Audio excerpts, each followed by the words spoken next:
Good morning. Good morning, Bill. J.W. Owen.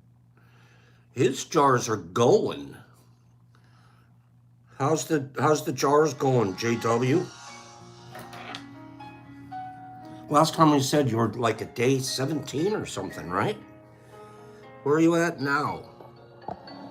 Good morning, nerdy smile.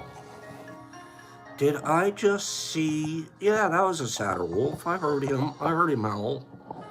Good morning. They're almost finished, huh, JW? You got your substrate ready? Your soil substrate? Got your tubs ready? That's exciting times. 5280. She won't be here all day, but she's all day. Waz, you're killing me. You're killing me. Oh, jeez, you're killing me. Let's check this out. Cat Meowzilla. Why does everything take so long for it to mail to you? I've been tracking your package and it's been in the mail for like, I don't know, 3 months. Good morning, Sandy and Free. And Sarah, today you're not going to freak me out. Larry B, pinning. He's pinning. No way. Pinning. Good news. Pacers, how about those? How about that Indiana stuff? How about that college team you guys have? What? What's going on?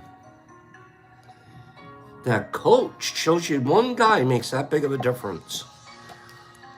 Well, he did sort of bring his whole staff with him. That coach. I'm watching that game. I'm going, Pacers is loving this. Good morning. Yeah, you guys got a team there. How about them Dodgers? Get out of here, Yankees. JW making it happen today. Get out of here, Yank. Yankees go home. Dodgers rule. That's when I've been to so many Dodger games. The Dodgers are in my backyard growing up. Chavez Ravine. Dodgers. Go Dodgers. We never do politics here. We never do religion. But we can do World Series. Okay? Starting Friday, we could do World Series here. Deal? Give me 5 people that say, all right, we could do, because none of us are taking it. Get out of here, number 28. No way. You mean number 99. Let's do deal. 5, 6 of us say, okay, we can at least do the World Series. It's actually a really fun one this year, is it not? Dodgers, Yankees. That is as classic as it could ever get. Okay. J.W. Owen, your man already answered you. Sandman answered you. Go back and look.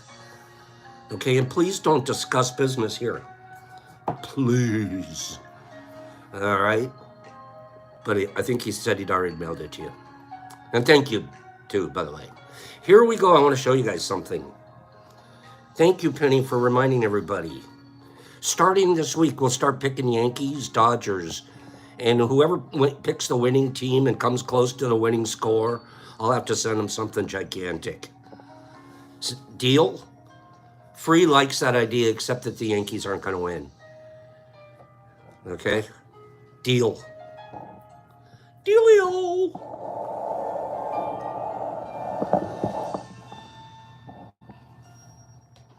Penny, we can get Ted in here. Ted can play World Series with us. Excuse me, still got that cold, huh, Pops? Let's go. Imagine you have 86,400 in your bank account and someone stole $60. Would you be sad and throw away the rest of the $86,340? No, probably not. You have 86,400 seconds in a day. So don't let 60 seconds of negativity ruin your whole day. Imagine you have $86,400 in your bank account and someone stole $60. Would you be sad and throw away the rest of the $86,340? No, probably not. You have 86,400 seconds in a day, so don't let 60 seconds of negativity ruin your whole day.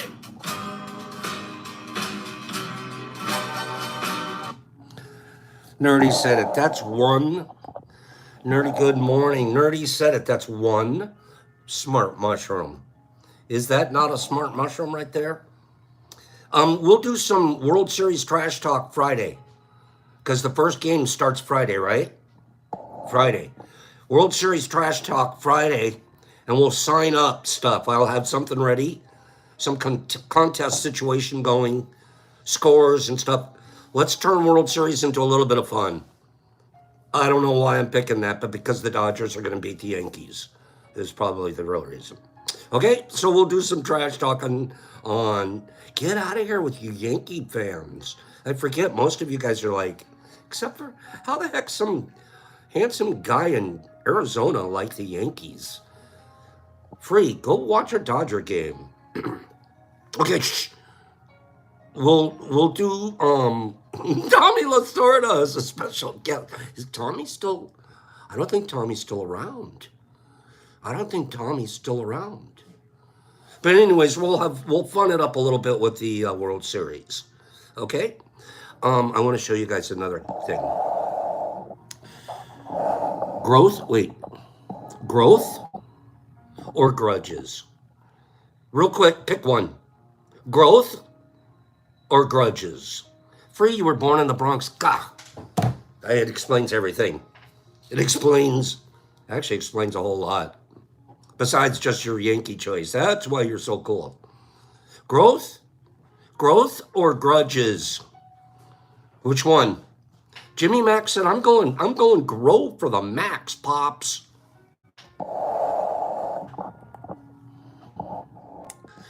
Growth or grudges? Imagine getting bitten by a snake, and instead of helping yourself recover from the poison, you chase the snake and try to find out why. You try to prove to the snake that you didn't deserve to get bitten. We often dwell on the source of our pain, seeking validation or answers from those who hurt us, rather than focusing on healing ourselves. In doing so, the poison continues to spread, causing more harm. True healing begins when we stop seeking explanations from the outside and turn our attention inward to recover and grow. Holding on to anger is like drinking poison and Oh, jeez.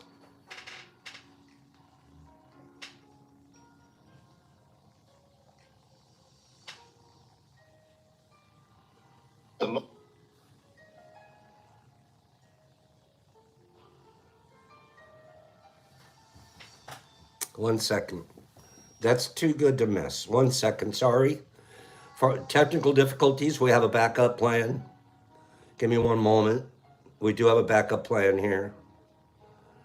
One moment. Backup plan in action. Let's see. Hold everything.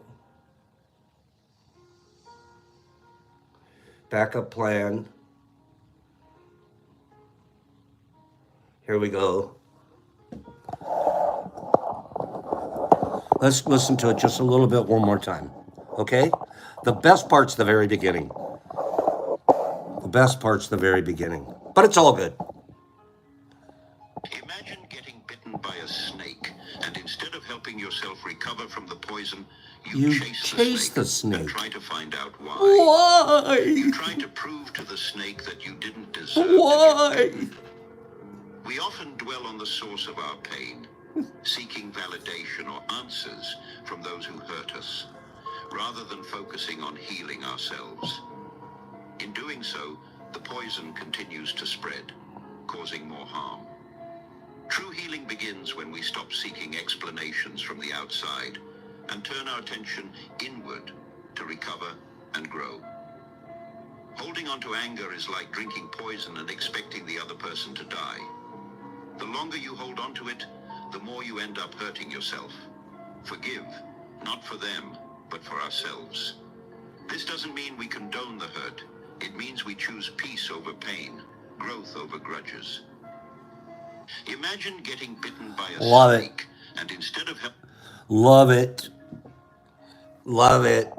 And so last week we were talking about smudging, that we can smudge some of these evil spirits, as it were. Penny opens windows and stuff, but we smudge, do we not? It helps heal. We help heal through smudging.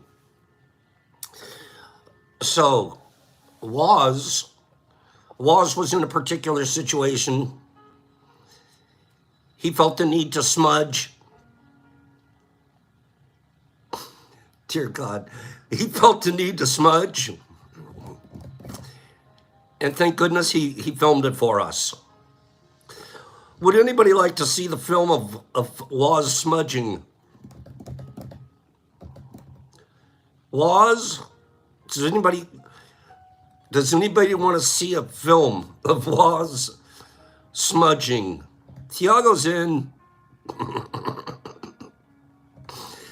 It was his final act of healing. Everything else was perfect. Things were going great. So he just topped it off with a final act of smudging. Okay? You ready? Lotta's here. She's ready. Here we go.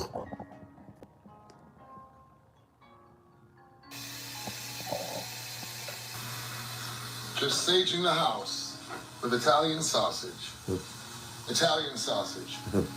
Vatican approved. Saging the house. Just saging the house with Italian sausage. Italian sausage. Vatican approved.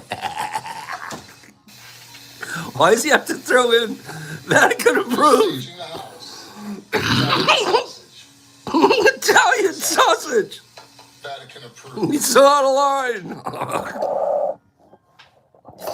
Oh, talking my language. Italian sausage.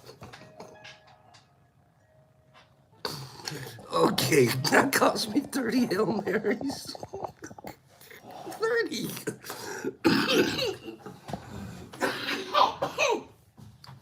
Oh, he sent me that, and I think I'm still rolling on the floor. Neil, I know I want to sage the house. Boss, it's smudge the house, not sage the house. Okay.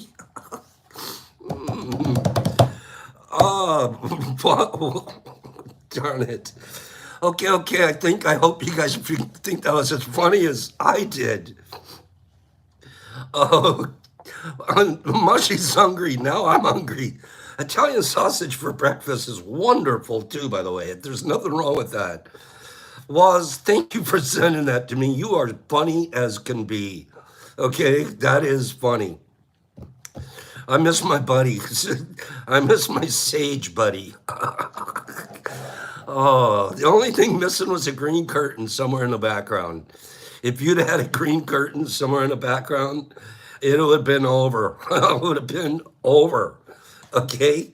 There's a young man here was asking questions about time on mycelium and stuff. We're going to spend the first part of our show doing this joking around and having fun and trading information. Second part of our show, we'll discuss growing mushrooms. Ask your question then, okay, young man? And we'll try to get you an answer. Okay, nobody's ignoring you, but I'm ignoring you. Okay, I'm on an agenda, which the second part of the agenda is Jenny loved it. How could she not? Well, you have to be like one of the funniest husbands in the whole world. Okay, you have to be. If you make her laugh like you make me laugh, which I'm sure you do. What a beautiful time you guys can have together. If you, Waz, I love you, man. Thank you for that. That was hilarious. I'm still laughing. Continue to send in your costume ideas. We're going to show costume ideas this week, okay, in the morning. There is one guy, this guy's not in costume. This guy, I can tell you right now, he's not in costume. This guy's the real deal. Wait for it. Okay? This guy's not in costume. Teaching the disciples all week. It's nice to actually take a break and have a little fun. Cannonball! I've been teaching the disciples all week. It's nice to actually take a break and have a little fun.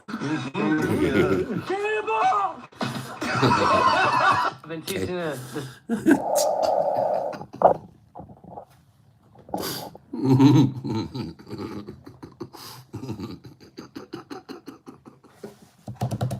Sarah, stop it.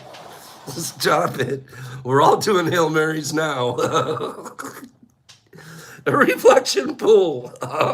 We're all doing Hail Marys now, baby. Oh. Who thought of that? Who thought of it? Who was the creator of that idea? And then said, hey, we'll have some gladiators. We'll have some gladiators floating in the pool. I'm starting my hour. It looks like it could have hurt, I know. And who in the world ever knew, whoever would have assumed that Jesus would yell out cannonball? That's the last words, the last famous words of Jesus. Cannonball! It brings me back to my last cannonball. Everybody, everyone's done a cannonball. We may not be able to dive. We might not be able to do, jackknives or whatever, but we can cannonball. Belly flops and cannonballs. Oh, that's so funny, JC. So that guy, I'm just telling you right now, he was not in costume. Okay? He didn't even have cannonballs in his tank, Ashley. Good point. I never thought of that. That's a really, really, really good point. He never... What would they have said? Oh, what would they have said instead of cannonball when you jump in? You couldn't say Geronimo. He wasn't around yet. Oh, man, that's funny. Marco Polo. I think he was after Marco, right? No, Marco was later too. Catapult, nerdy. Catapult. Trebuchet. Okay. Oh, that's so funny. Thank you for letting me laugh with you guys. Darn it, it's funny. Are you good behaviors? Do you behave well? Seriously, I'm asking seriously. Are you good behaviors? Did you know that they used to teach? Of course, they don't anymore, said the old man. Did you know that they used to teach rules of civility? Young boys in school would have to memorize the rules of civility. Hopefully actually practice them too. Does anybody know what I'm talking about? The rules of civility.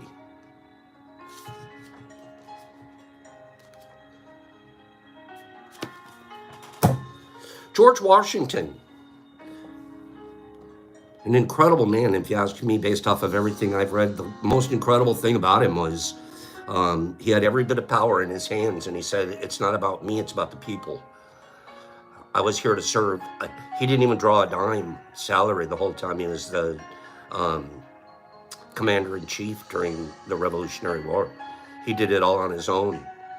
He did submit bills later on to Congress, but he got denied on about half of the stuff that he said, hey, I spent money on this, my money, horses and all this for all my guys, and oh, okay, we'll give you half. And they gave it in continental species, which wasn't worth a darn. He was just everything about him, I'm just amazed by him. So he's a young kid. He's 13. He's fatherless. He's going to be raised by his older brother and his uncle. they didn't really have the opportunity to send him to school. You'd be surprised at how little formal education George Washington had. Once his father passed away, they couldn't afford to keep sending him to school, so he had to work on the plantation. George Washington. You guys, I'm going to tell you guys this story. Okay? George Washington was classically educated until the age of 11. At the age of 11, his classical education stopped. From there on, he was pretty much teaching himself. The boys back then in school were required to read and hopefully behave by a rules of civility. There was 110 of them. 110 rules, kids. If you young men follow these 110 rules, you'll be gentlemen. Okay. It was a set of rules composed by the French Jesuits in 1595. Presumably, they were copied out as an exercise in penmanship. Boys would have to copy them out. I say boys because girls weren't in school. Idiots. So the boys are copying these out, and it also was a practice of their penmanship. Okay, I saw what you said, Jesus Christ, you only had 10 rules. You had 10 that you carved in stone, and then there's a whole bunch more. Everybody knows it. So the first English translation of these French rules appeared in 1640 in a small pamphlet by a guy named Francis Hawkins. It was Francis Hawkins' pamphlet that George Washington got his hands on. George Washington started reading these, and he copied them out. Part of one of the last things he did in school. He kept this copy folded up. I forget what museum it's in, but there's actually a museum somewhere that has a copy of this, his copied out copy of the 110 Rules of Civility. I'm looking in all of your guys' eyes, and you guys are bored as hell.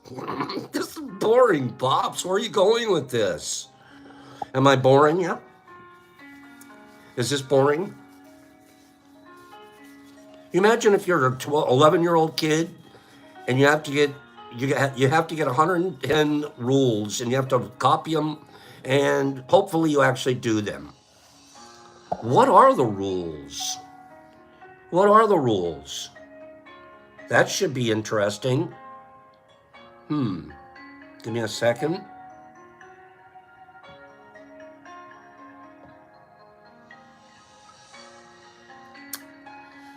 Rule number 1.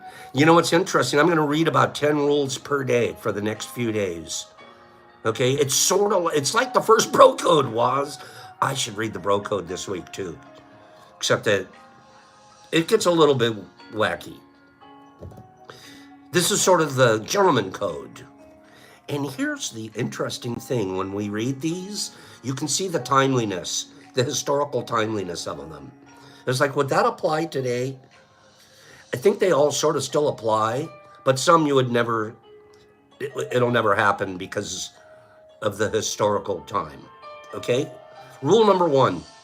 Every action done in a company, in a group, ought to be with some sign of respect to those who are present. Every action done in company ought to be with some sign of respect to those who are present. When in company, rule number 2. This is interesting. Rule number 2.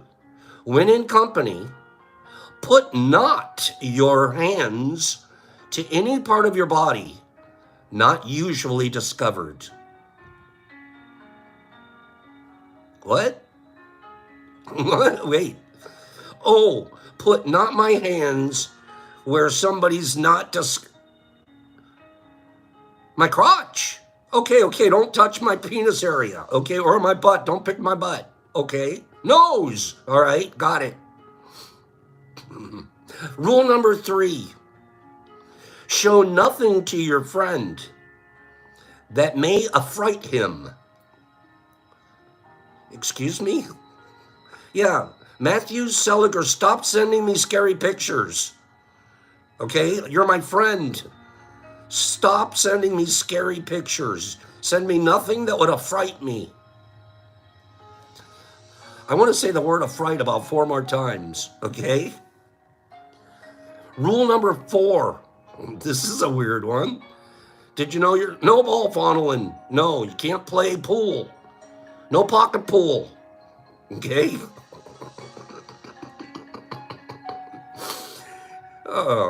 Especially on a first date. Okay?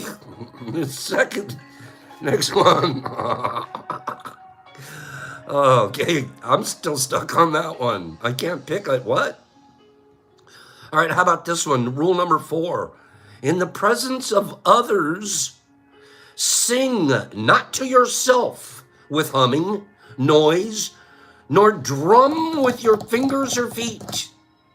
Sing not to yourself with a humming noise, nor a drum, nor fingers, nor feet. Stop making all that noise. Quit humming. Well, I'm just singing it to myself. Don't do that. That's rude.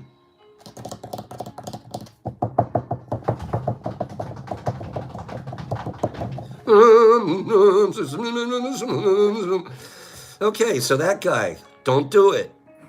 All right? Rule number 5.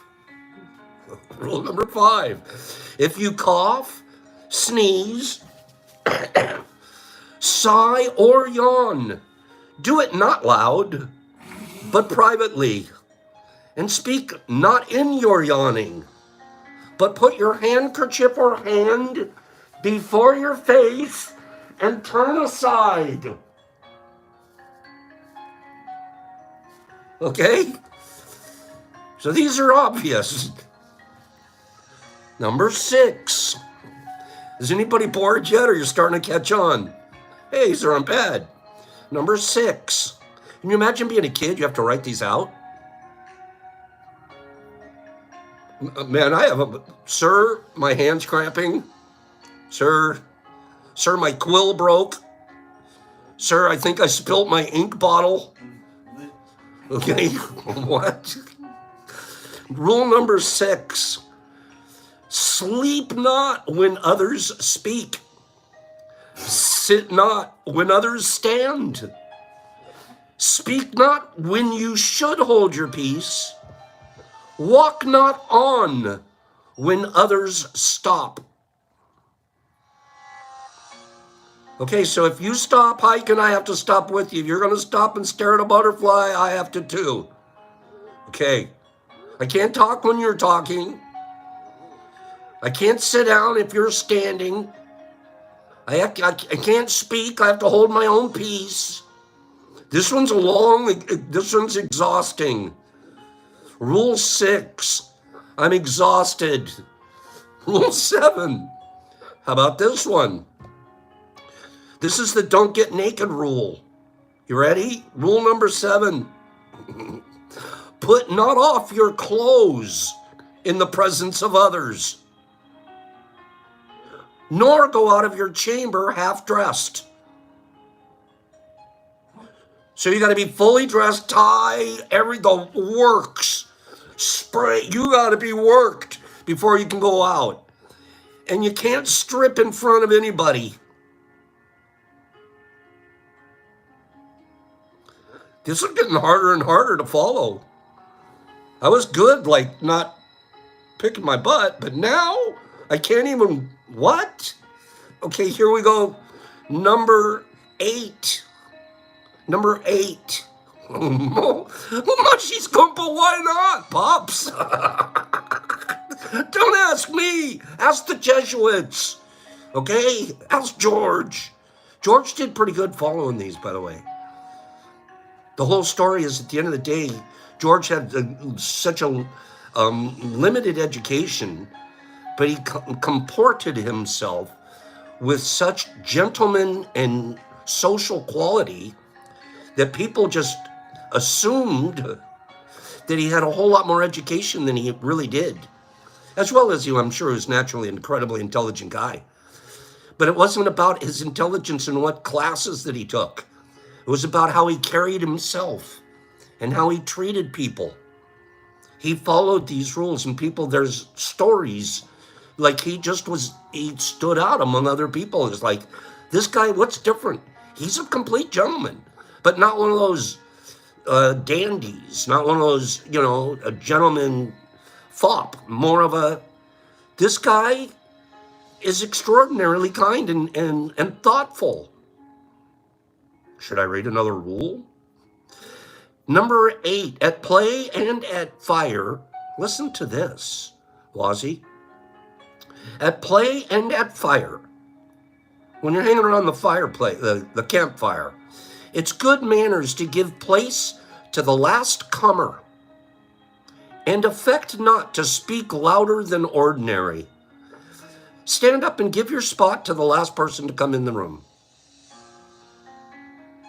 The last person to join the fireplace. Go ahead and surrender your spot to them. You've been there warming up for quite a while, haven't you? Go ahead and let that guy have the next spot. And don't be the loudest guy in the room, Pops. Don't be too loud, because you don't need to call unnecessary attention to yourself. Yeah, I do. Except if you're Brock. Yep. Okay.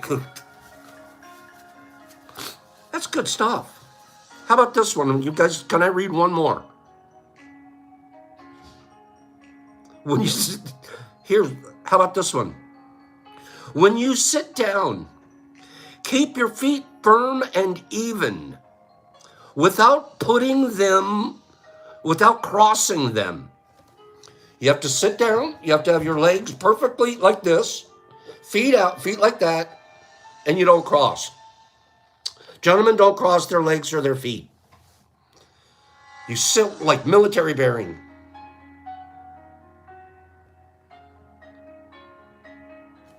It makes sense if you're trying to teach rules and stuff. I kind of want to relax though. Give me 5 people that have thought that these were good so far. I could read some more tomorrow. George Washington's, yes, nerdy. They're actually, they were called the Rules of Civility, and they were taught to all boys back then. George Washington just happened to follow them quite a bit. Okay? This gives Shy some rules to break. I get it. Shy's motivated by this because he's going, Pops, you're actually giving me some great rules to break. Thank you. You're welcome. You guys, why are you guys so my friends? I love you guys. Okay, wait. There we go.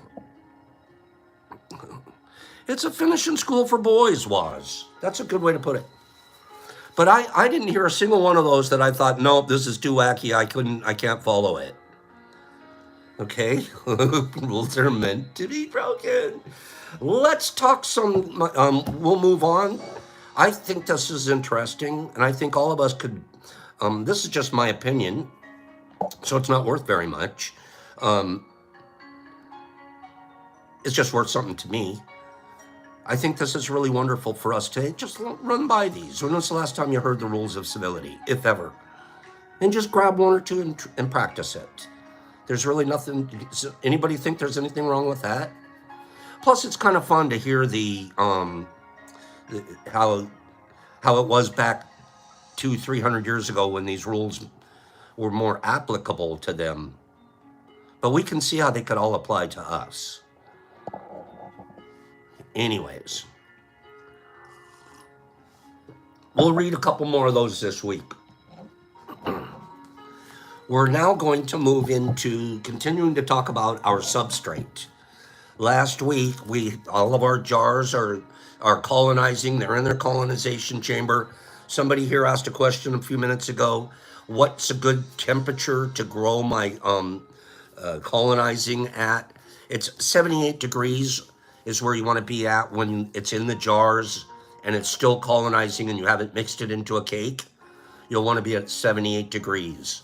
Later on, when we make our cakes and we have our tubs and we're going to put them in the dark for the first 10 days, but then after that, we're going to put a light cycle on them. We'll discuss all that. The temperature that we're going to hold steady at there is 74 degrees.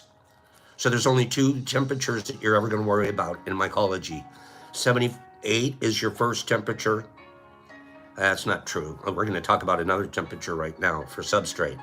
But in colonization, mycelial colonization, 78 while it's getting started, 74 while it's in your cakes and mixed and you're trying to grow it. Last week we stopped. We were still talking about soil prep, our substrate, and the recipes of what we're going to use mixed together, and that'll become our substrate that we're going to add our grain spawn to, mix those, and that'll begin our tubs life cycle. An important ingredient, the most important ingredient ultimately in your recipes for substrate is going to be cocoa coir. Cocoa coir is a media that's very natural. It comes in a completely natural state. What it is, it's the shells and the husks and stuff like that of actual coconuts. If you look at verdant green jungle floors, the coconuts that have fallen to the ground and have become start deteriorating and decomposing, they create the most amazing soil base for all the other flora and fauna. So cocoa coir, and there are now farms that are literally doing nothing but creating and raising cocoa coir. If you're a heavy-duty investor, look around and find one of those companies and invest in one if you can. Many of them are privately owned. Why I say that is because this is becoming a commodity now. There are so many, and the world is actually going to run into a shortage on cocoa coir eventually, because we're outstripping the resources. We're using it up faster than we can grow it right now. Every weed farm, every homegrown weed guy, every homegrown mushroom guy, mushroom bag sellers, it's just cocoa coir.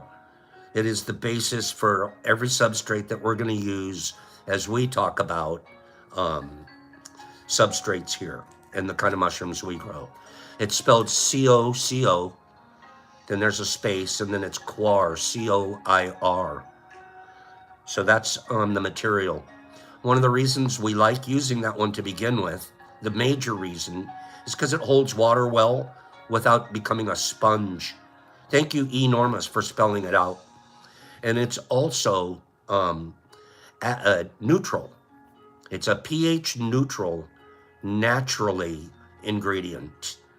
Why is that important? Let me read this to you.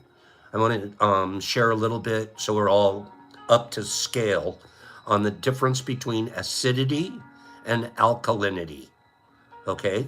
And what pH is and how it affects our soils.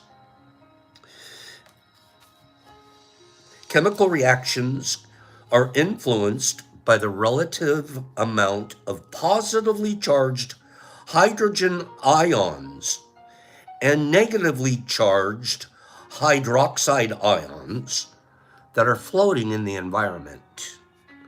When there is a relatively high amount of hydrogen ions, the environment is said to be acidic. So a high amount of hydrogen ions in something causes it to be more acidic, okay? When there is a relatively high amount of, when hydrogen ions are low in concentration and hydroxide ions predominate, the environment is said to be alkaline. acidic. Okay? Excuse me. Alkaline. So now we have two different. If it's very high in hydrogen ions, it's going to be acidic. If it's very high in hydroxide ions, it's going to be alkaline, alkalinic. Okay? The degree of a material's acidity or alkalinity is measured with the pH scale. This is where our pH scale is now going to come in. We're going to measure, is it more alkaline or more acid? The pH scale. A pH scale ranges from 0 to 14. 0 to 14. 7 is considered neutral. It's not more acidic and it's not more alkalinic. It's neutral. It's an equal amount of both. The lower the number, the more acidic. The higher the number, the more alkalinic. Okay? Lower acidic, higher alkalinic. But what we're shooting for on our scale, when we go to measure the pH in something, we're shooting for neutral and we're shooting for 7s. That's about where we want to be. Okay? Pure water. Pure water has a pH of 7. That's important. Because what we're doing is we can add pure water to our pH neutral substrate. We're not adding or subtracting any acidic or alkalinic properties. The pH of a substance directly influences the number, type, and speed of chemical reactions that occur within the material. As the process of mushroom digestion and metabolism are largely driven by chemical reactions of enzymes, the pH of a substrate will directly influence the rate at which a fungus will be able to grow and digest its food. Many species can only function within a specific range on the pH scale. Generally, this tolerance is more in the acidic end of the scale, the 1 to 7 end of the scale, reflective of the slight acidity of forest soils and wood. Because out there in the forest and in the woods, it's a little less pH. That's where fungus is more likely to grow, certain species. The ones that we're growing are psilocybin mushrooms, like a pH level of 7. Okay? Some are tolerant of a wide pH range. Others can only function within certain points of the scale. Our psilocybin hates high alkalinic. It can last a little bit in the acidic range, more 5, 6, 7. If you start getting into anything with your pH levels being over 7 into the 8s and 9s, you're not going to get much happening with your psilocybin growth. Okay? While the tried and true substrate recipes represented in this chapter don't generally require a pH measurement, if you're doing a novel formula, it should be tested for its pH level and adjusted as needed. There are Amazon has it, everybody does, grow house have it. You can buy a pH testing kit, and you can test the stuff that you're checking the pH level. You can test it and know. And then there's also other things that you can buy that you can add acidity to that environment, or you can add alkalinity to that environment as needed. So there are kits out there to measure, and you can also self-adjust your substrate to get it to a neutral state. A lot of work, Every bit of it completely unnecessary because we're in the keep it simple state. We're already starting out with a substrate that's pH neutral. And I already know it's pH neutral, so I don't have to go buy a test kit. I did when I first started. I had test kits everywhere because I was trying all these new formulations. But you'll find out that it's the easiest thing in the world. Thank you, nature. Nature gave us the perfect substrate. If we were using a peat moss, or we were using cow dung, or we were using straw, or we were using any of these other things as our basic substrate, we have to start looking at the pH and finding out what it is. Cocoa coir, when I start with that, boop, it's handled for me. Nature balanced it for me, right at the right number. And I'll make sure that nothing that I add to my substrate mixture, nothing that I add is going to add acidity or alkalinity. That way I know I can stay right at my pH neutral, okay? What happens is, that's what happens when some people are adding the coffee grinds. They're changing the pH level of the formula. When people are adding gypsum, they're changing the pH level. You're making it a little bit more alkalinic when you're adding pH, when you're adding gypsum. You're modifying through these things that you're adding. You're modifying the pH level, and you have to be very careful because you can't make it too much one way or too much the other with these ads. And then I questioned myself, why am I doing ads in the first place? What's the reason? If I find out that my biological efficiency is just about the same, if I keep my formula super, super simple, then I think I probably should. Larry P., not really. The food is not, let's be very clear, the food that a mushroom, the food, quote unquote, that a mushroom is growing on is not something in the substrate that you've given it. It's the grain itself. It's still living on the grain that you myceliated and you mixed into the cake. It's not like your mushrooms put out roots and they're looking for special nutrients they're just looking for a basic substrate. A substrate is nothing more than a net that the mycelium can weave itself all through while it's growing. And what's it growing on? The leftover grains that aren't completely decomposed and eaten by the mycelium that are still in the cake. That's what it's eating. That's what it's growing on. And when I say eating, that's still not quite, but that's what it's decomposing and getting its enzymatic growth from. Where it's really eating a lot is the environment above it, the humidity. It's actually taking in all of this moisture that is oxygen and carbon dioxide related, and it's figuring out what to do with that. And it's breathing it just like humans do, where it breathes in the good oxygen to help it grow, and it breathes out the carbon monoxide.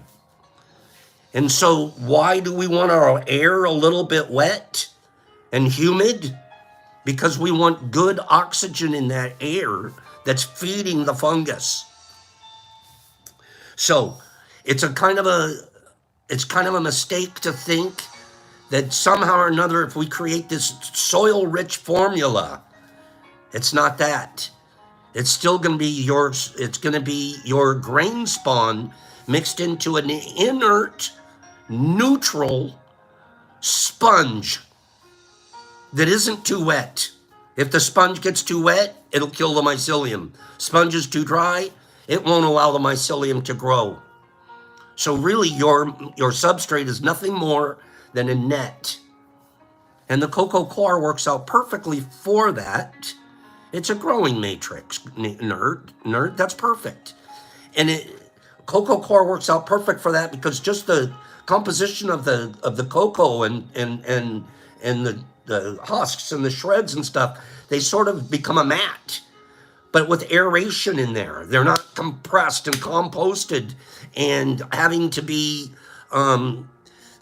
moved around for fertilization. So Cocoa coir in and of itself, in its natural state, is already almost perfect, but we're going to find we want to add a couple little things to it to finalize our formula. We're going to leave you on a cliffhanger there. Tomorrow I'll tell you Pop's basic formula, and then we're going to talk about how to, now that we have our formula and what we've done, we're going to need to pasteurize it. So we're going to be sitting there with bags and bags. Did somebody see? I think I had a picture. Let me see. Like that.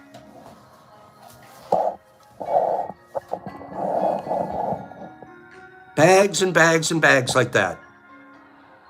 Those are all have our premix in them, and they've been prepared. I'll explain the way I wrap my bags.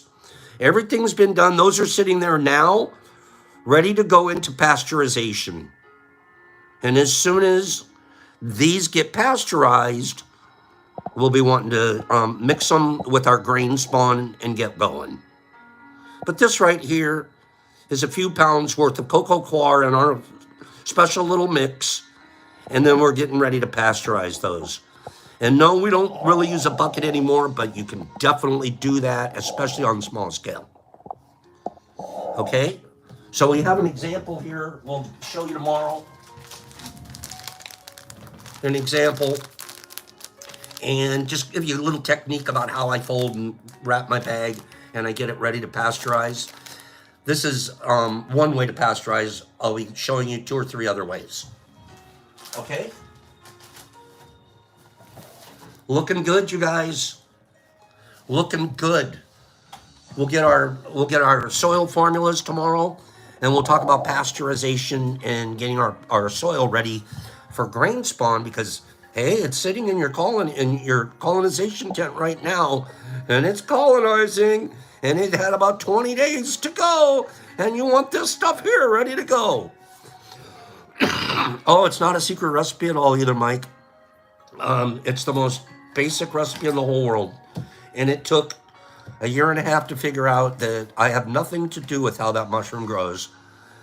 My ego got out of it, and all of a sudden I started getting more mushrooms. My biological efficiency went to the moon. Who remembers what a biological efficiency is? Who remembers? Biological efficiency. Does anybody remember that? Biological efficiency is how much dry weight you start with in your substrate. So you weigh that, and then after you've done your harvest, you're going to weigh your wet shrooms, and you're going to put those 2 numbers and come up with the ratio or a percentage, and that'll be your biological efficiency. Somebody wrote me a question recently and said, Pops, when I measure do I do it like after my spawn's in the soil and after field capacity and all of that? And I think I answered yes. But then I thought about it and I answered, now I'm thinking no. And then I still think the answer is it doesn't matter. No matter what you do or how you measure it or when you measure it, just do it the same every time. So the question is, when you're measuring for your biological efficiency, should you just measure your dry substrate and that's your number to start with? Yeah, that'd be a good number to start with.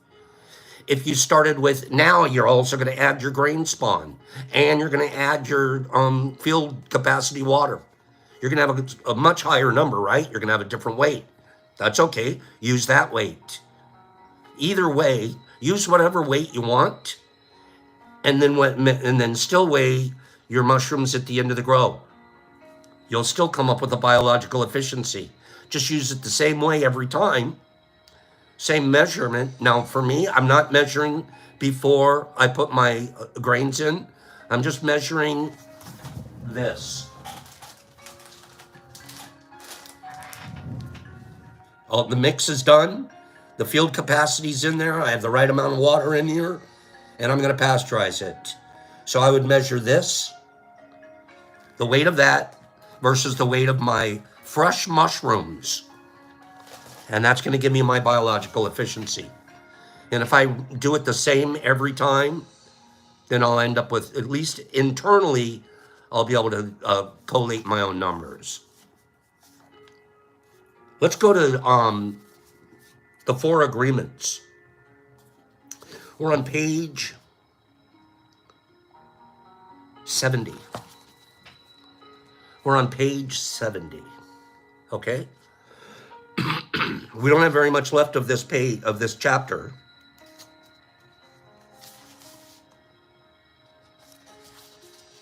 I'm actually going to say page 72, excuse me. A good ratio for bio efficiency, enormous, is 100%. 100% would be like, if you started with 5 pounds of dry substrate and you ended up 5 pounds of wet mushrooms, that's 100% BE. That's very, very good. Anywhere 80, it's hard to say because strains are different. I don't know what your substrate mixes are. I don't know what grains you're working with. So it's hard to answer that just as a general answer. But in general, if you're getting 100% biological efficiency, you're doing everything right. You're getting a heck of a nice return out of your tub. Okay?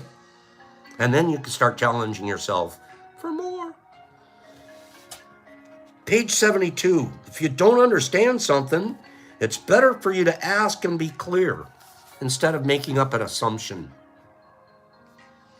Page 72.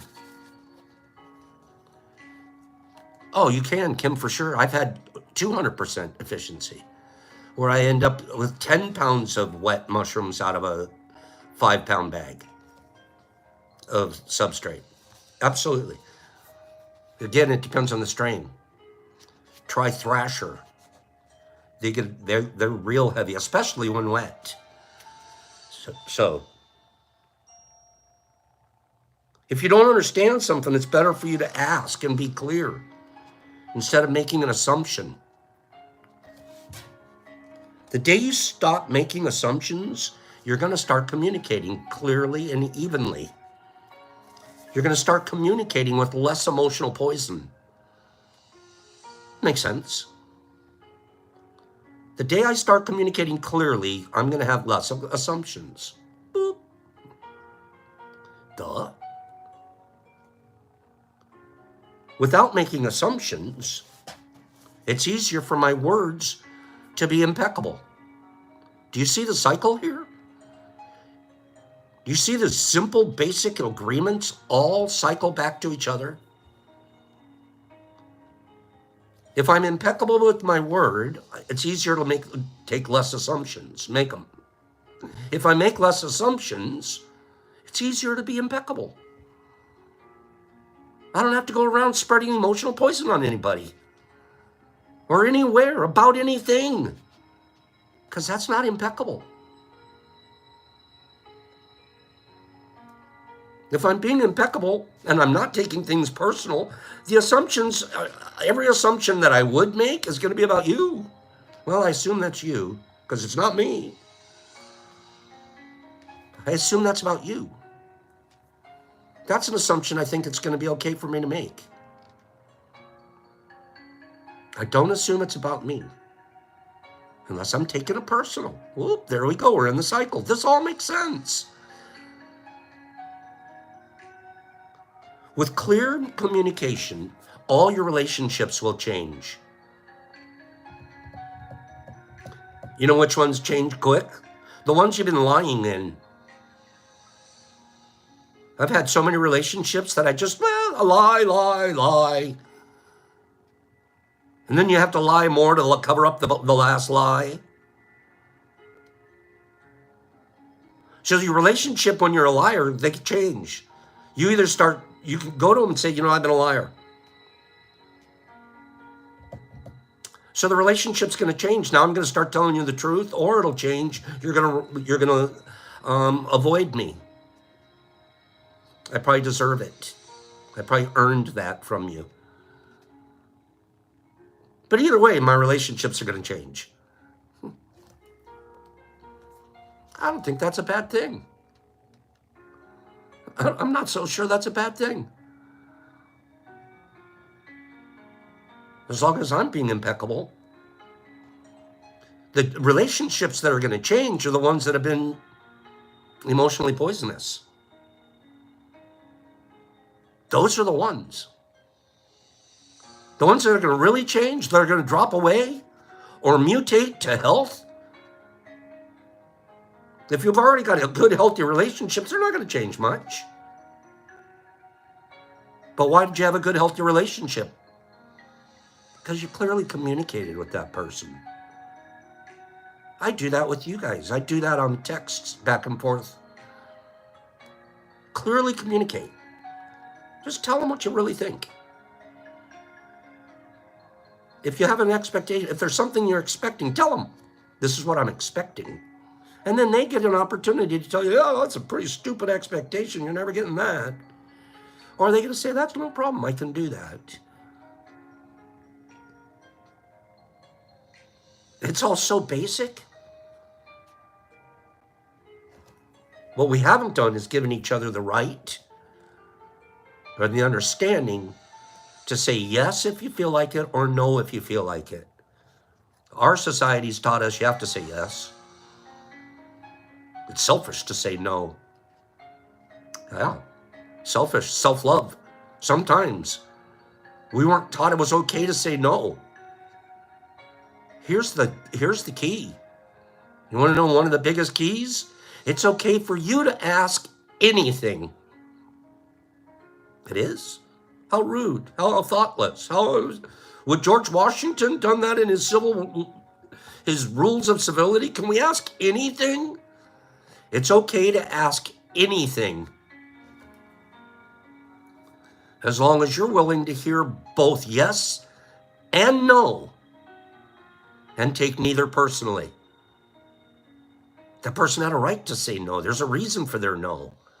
They should be able to say no without the pain and discomfort of your misunderstanding and the guilt you're going to apply. You can't ask the question in the first place if you're not willing to hear no as well as yes. You're willing to hear both impeccably? You could ask any question you want.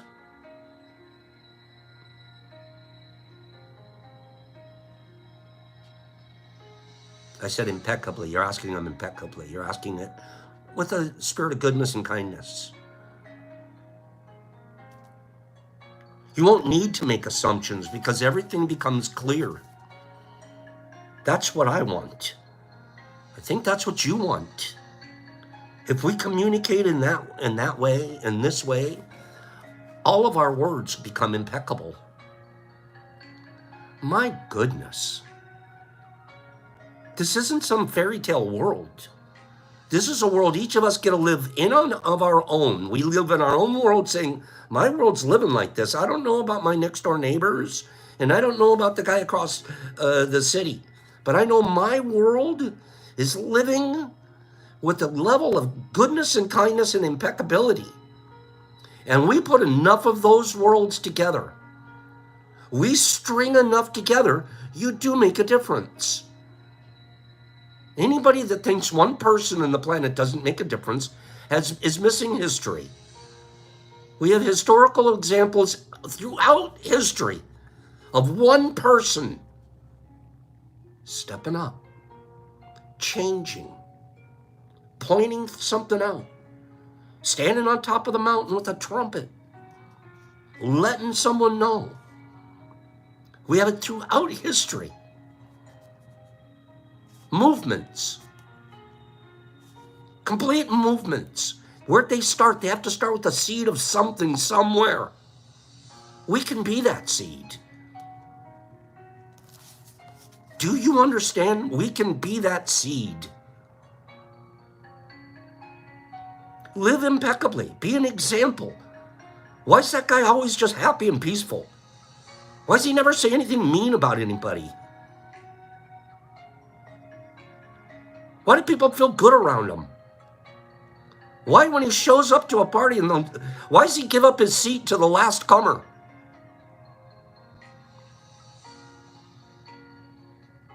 Why is he not the loudest guy in the room? Oh, George, these are good rules.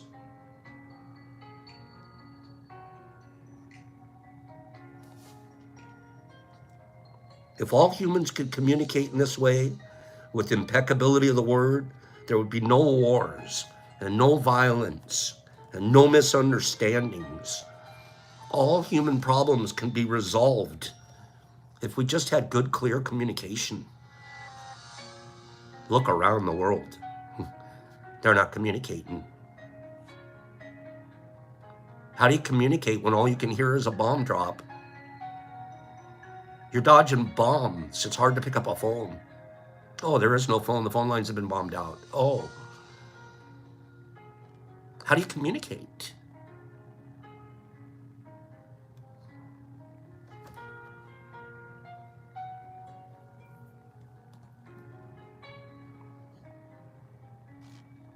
This is the third agreement. Don't make assumptions.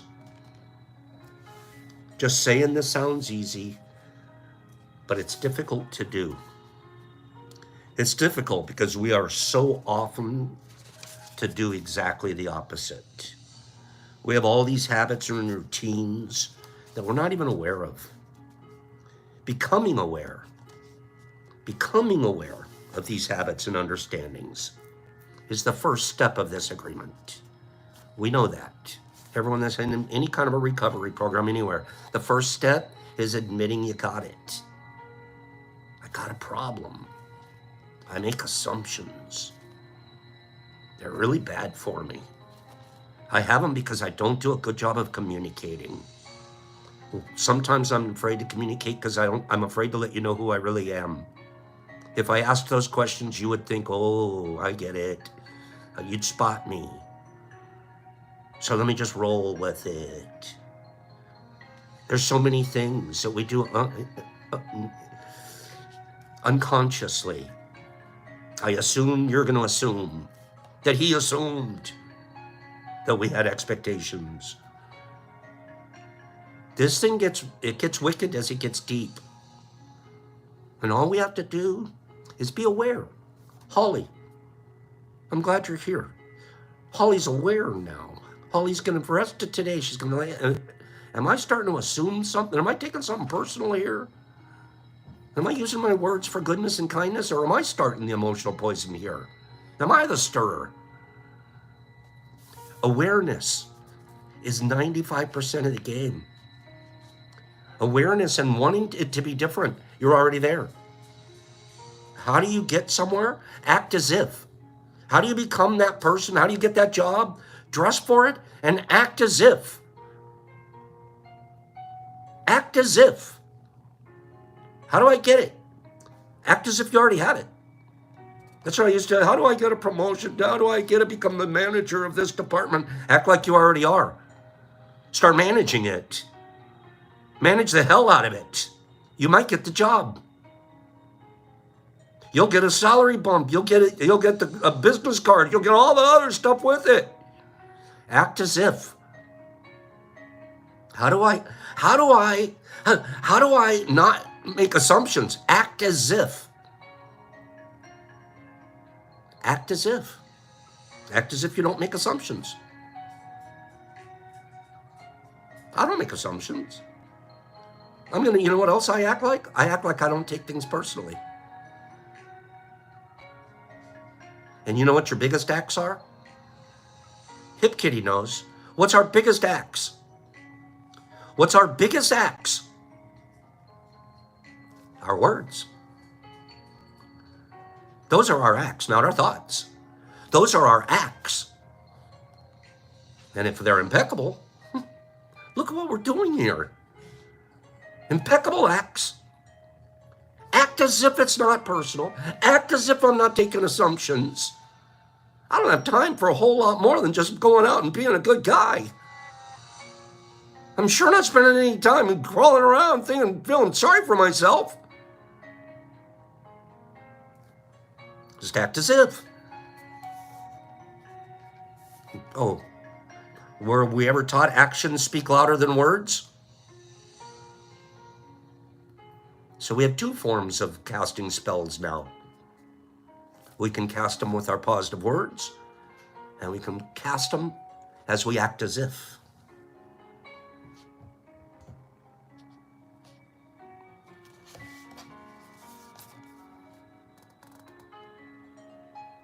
Understanding is important. Information or an idea is merely the seed in your mind. What really makes the difference is action. This guy's ahead of me. Taking the action over and over again. We call that practice here. Taking the action over and over again strengthens your will, nurtures the seed, and establishes a new foundation for a new habit to grow in you.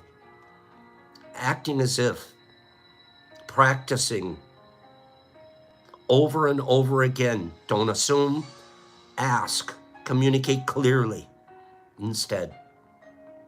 You do that over and over and over again, you're going to develop new habits, new healthy habits.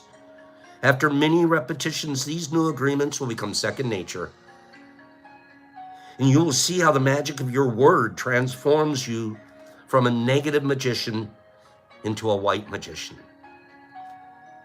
A white magician uses the power of its word for creation, for giving, for sharing, for loving. By making this one agreement,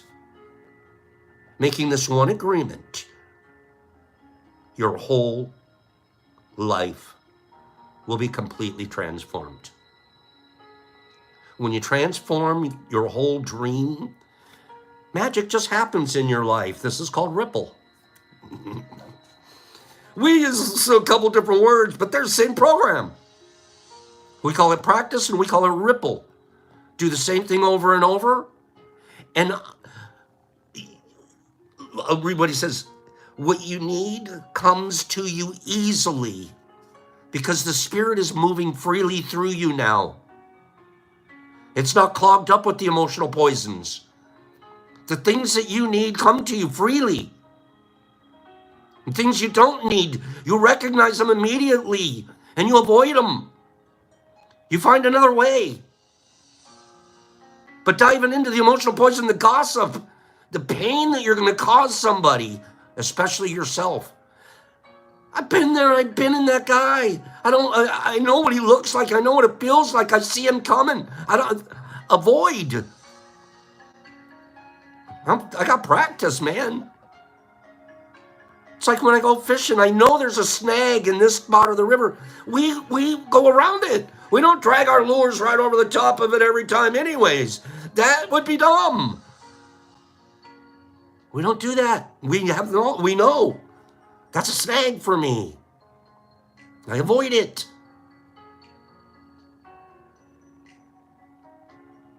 This is the mastery of intent. It starts with intent. That's all you need. Boss, how do I do it? You just want to do it. That's how. Want to do it more than you don't want to do it.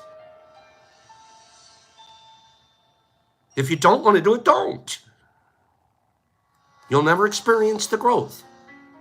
You won't get a practice.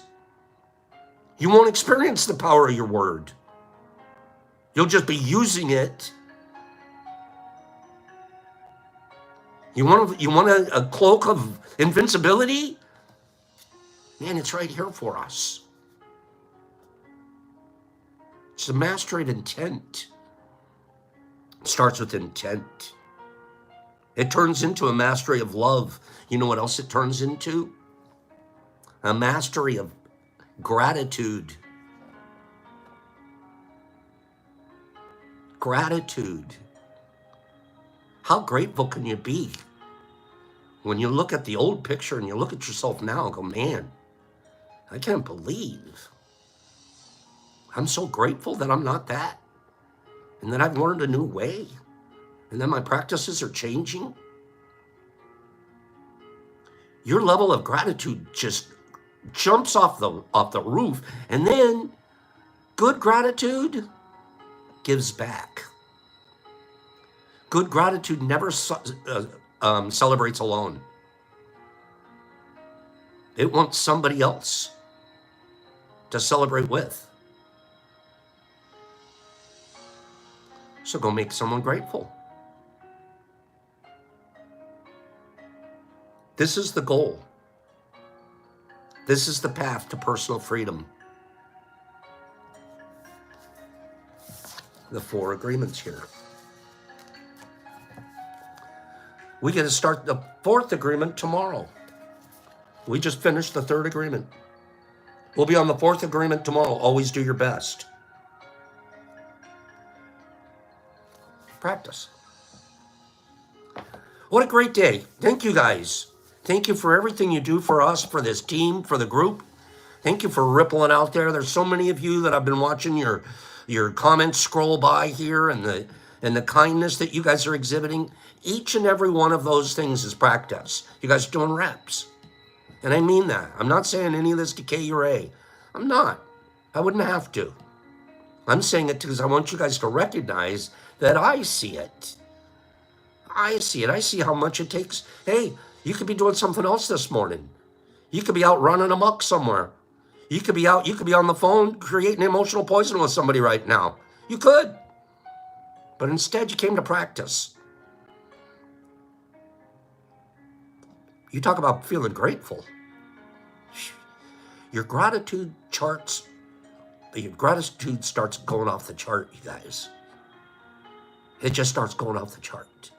When you see the ripples, when you see the things that are going, and then you start to realize you don't even know the nth of it, of all that stuff. You don't even know. It's just like when you dropped off that anonymous present on someone's front porch. You don't even know how they reacted, how they responded. It doesn't matter. Just keep dropping off. Keep dropping it off. Keep giving those gifts. You have to believe that we're making a difference. So see you guys tomorrow. Have a great day. Hip Kitty and Shy and Joe D's and Mike Barball, and Jesus Christ, he could be hunting kangaroos. Absolutely. Michael, that's 100% true. I agree with Michael. Pacers and Sue. Thank you, Sue. Ghastly. Billy D, throwing the medicine ball around. I like it. Marky Dando. That's a great gift, man. It really is. Attitude of gratitude, Wazzy. Waz, I love you, man. Hip Kitty, she's right there with the ruse. Vegas, be here tomorrow morning. Be here tomorrow morning. I'll show the tapestry. I didn't have a chance. I absolutely love it, dear. Be here tomorrow morning. Joe D's, Jesus Christ, Cat Meowzilla, Cleany, Blood Grease. Later, gators, Mushroom Farmers, Ducky Sauce. You too. Deborah, you're a pearl. Jonathan K, all day, every day. Penny Pack and Yacht Club and Pilar. And Nippy and JWON. And Jesus Christ, and Sautadga, Mark and Bill D and Mike Baraball and Gasly, Melissa G all day, B Hendrickson, Hip Kitty, meow, Nerdy and Derek, my guy Derek, Vegas, thank you, Summer, you're awfully wonderful, Joe D's, my King Metroplex, enormous Jesus Christ, he's flirting, Raven, Neil Simplex, enormous 5280, Jesus Christ, Tree got stumped, Jesus, Jimmy, Max, and Mark, and Sharon, and Sarah, freaking me out, Chip and Wazzy, love ya. Cindy, hi Cindy, enormous, Joe D's and Kimberly, you're wonderful, so it's going to be easy to have a wonderful day. Justin, enormous, Pops, peace. 4 agreements, be impeccable. Let's not take things personally, practicing that. Also, make no assumptions. Clear communication takes care of most of that. Finally, we're going to do our best. We just did. We did for the last hour and a half. We can keep it up. Go have a good day.